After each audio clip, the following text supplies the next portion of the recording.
Hello student, welcome to my class. आज हम लोग आपके बीच क्लास 12th का बायो का first chapter reproduction in organism लेकर आए हैं। इसके प्रीवियस टॉपिक एसेक्सुअल रिप्रोडक्शन के डिफरेंट प्रोसेसेस हम इसके पहले वीडियो में डिस्कस किए हैं, जिसको आप डिस्क्रिप्शन बॉक्स में जाकर देख सकते हैं।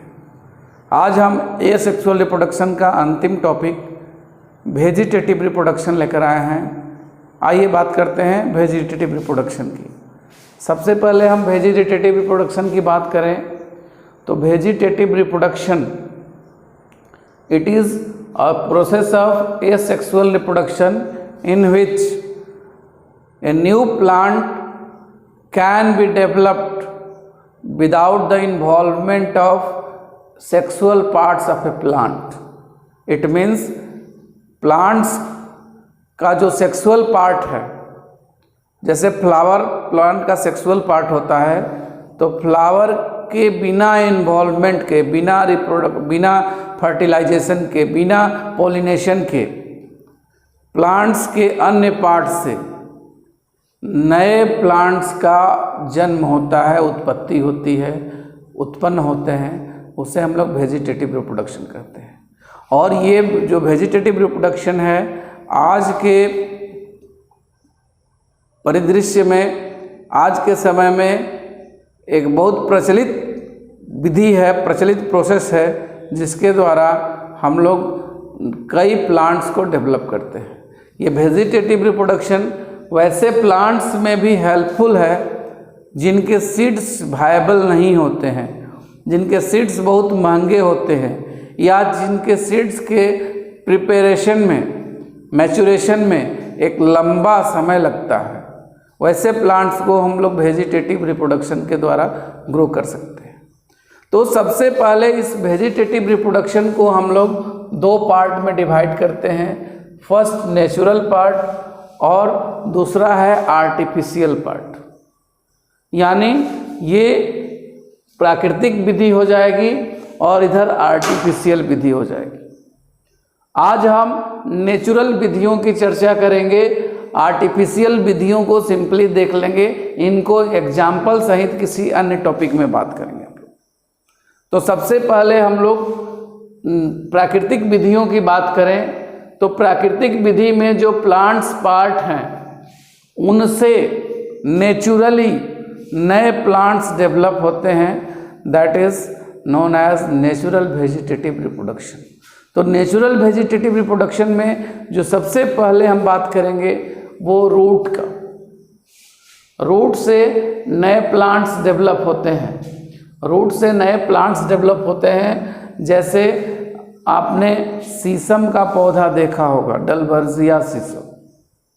इस शीशम के पौधे से कई पौधे नए उसके इर्द गिर्द निकल आते हैं, यानी रूट ही उन लोगों को नए पौधे को डेवलप करने में सहायता करता है। तो ये रूट्स का एग्जाम्पल हो जाएगा यहाँ पर शीशो।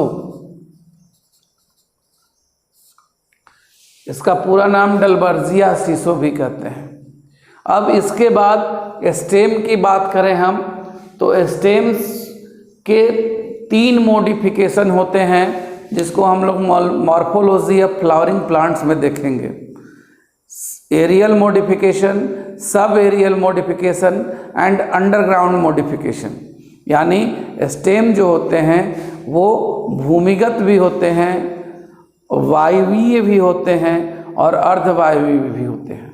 तो सबसे पहले हम भूमिगत तने से पैदा होने वाले, जन्म लेने वाले, उत्पन्न होने वाले जो डिफरेंट स्ट्रक्चर्स हैं जिनसे नए प्लांट डेवलप होते हैं, उनका उदाहरण सहित, एग्जाम्पल सहित बात करेंगे। तो सबसे पहले ये राइजोम है।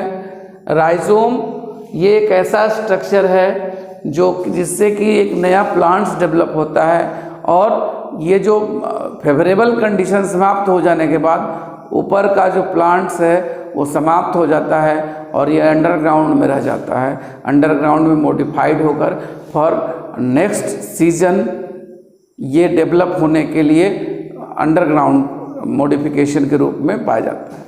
इसके अंतर्गत हम लोग एग्जाम्पल इसका हो जाएगा गिंगर।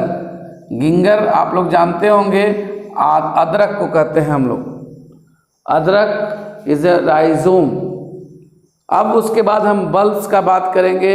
इसमें जो स्टेम्स है वो लीफी स्ट्रक्चर में हो जाता है और उसके ऊपर स्केल्स पाए जाते हैं, या फिर जो इनके नोड और इंटर नोड होते हैं वो एट ए पॉइंट कंडेंस्ड हो जाते हैं। नोड और इंटर नोड यानी संधियां और पर्व संधियां एक ही जगह पर कंडेंस्ड हो जाती हैं। इसका एग्जाम्पल हो जाएगा ओनियन और गार्लिक।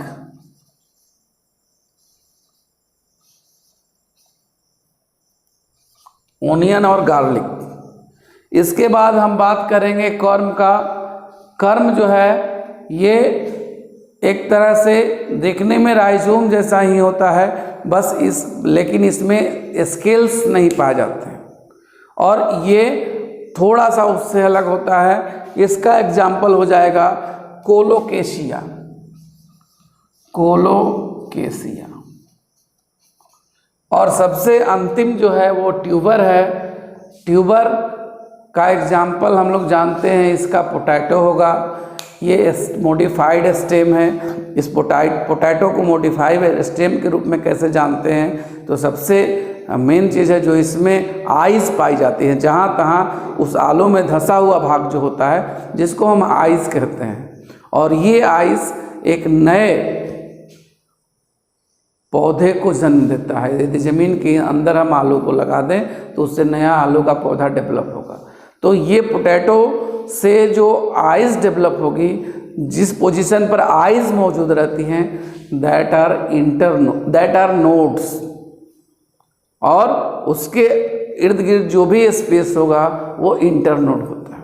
तो इस तरह से potato is also a modified stem और this modification is known as tube और ट्यूबर। यानी पोटैटो जो है ट्यूबर का एग्जाम्पल होगा। यहाँ पर हम दे देते हैं एग्जाम्पल में पोटैटो। अब हम बात करते हैं सब एरियल मॉडिफिकेशन में। Sub aerial modification it means जो स्टेम होंगे वो स्टेम ना ही पूरी तरह अंडरग्राउंड होंगे ना ही पूरी तरह हवा में होंगे। ये सब एरियल है। सब एरियल में सबसे पहले हम लोग बात करते हैं रनर की। तो इसमें देखते हैं हम लोग रनर में कि ये जो पौधा है, इसमें जो प्लांट है वो हॉरिजेंटली ग्राउंड पर रेंगता है, हॉरिजेंटली आगे बढ़ता है, और इसके नोड और इंटर नोड वाले जगह से नए नए ये जो कहेंगे हम लोग रूट्स निकल आती हैं और वहाँ से फिर एक नया पौधा डेवलप हो जाता है। इसका एग्जाम्पल हो जाएगा ऑक्जेलिस, ऑक्जेलिस और ब्राह्मी। ऑक्जेलिस और ब्राह्मी। अगला बात करेंगे हम शक्कर की। शक्कर is also a sub-aerial modification in which stems are grow undergroundly and sometimes appear upward। जैसे क्राइसेंथेमम यानी गुलदाउदी। गुलदाउदी में देखिएगा कि ये जो स्टेम्स है ज़मीन के अंदर से कहीं एक जगह बाहर निकल जाता है। फिर अगर अगला पौधा डेवलप हुआ तो वहाँ से कुछ स्टेम्स नीचे से आगे चल के बाहर निकलेगा। तो इसे हम लोग, इसका एग्जाम्पल हो जाएगा क्राइसेंथेमम।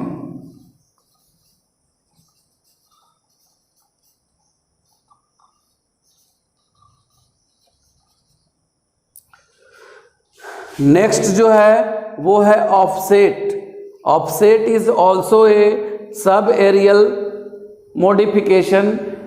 इसमें भी प्लांट जो स्टेम होगा वो रन करेगा, और ये जनरली खासकर वाटर प्लांट्स में, वाटर लिविंग प्लांट्स में पाया जाता है। जैसे इकोर्निया हुआ, इकोर्निया जिसको हम लोग जलकुंभी कहते हैं, इकोर्निया में इस तरह का मॉडिफिकेशन हम लोगों को देखने को मिलता है।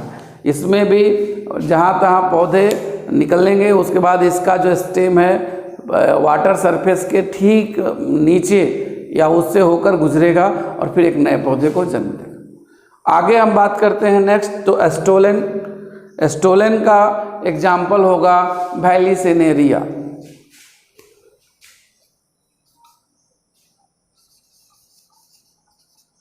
वैलिसिनेरिया।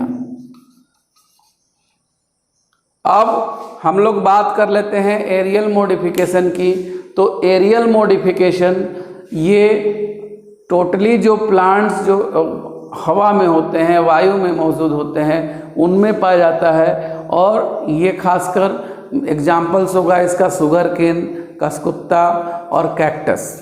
इसमें शुगर केन हो, कैक्टस हो या कसकुत्ता हो, ये स्टेम्स को हम लोग अगर कहीं अंडरग्राउंड में इसको दबाते हैं तो इससे नया पौधा उगाता है। कभी कभी उसमें कैक्टस में हम देखते हैं कि उसका कुछ भाग ऊपर से टूटकर नीचे गिर जाता है और फिर एक नए कैक्टस को उत्पन्न करता है, एक नए कैक्टस को ग्रो करता है उससे। तो इस तरह से इसका एग्जाम्पल हो जाएगा कैक्टस। अब हम बात कर लेते हैं लीव्स की। लीव्स ऐसे प्लांट्स जिसमें लीव्स से नए प्लांट ग्रो करें, और इसका सबसे सुटेबल एग्जाम्पल है ब्रायोफाइलम। हिंदी में इसको पत्थर चट्टा कहते हैं। ब्रायोफाइलम को हम लोग देखते हैं कि जैसे ही इसको मिट्टी के संपर्क में आता है या मिट्टी में इसको दबा दें उसके पत्तियों को, तो उसके मार्जिन से, पत्तियों के जो मार्जिन है उनसे नए पौधे ग्रो कराते हैं, नई बर्ड्स निकल आती हैं और नई बर्ड्स जो हैं सब के सब एक प्लांट्स के रूप में डेवलप होती हैं। तो इस तरह से ये हो गया आपका। इसका एग्जाम्पल हम लेते हैं ब्रायोफाइलम। ब्रायोफाइलम।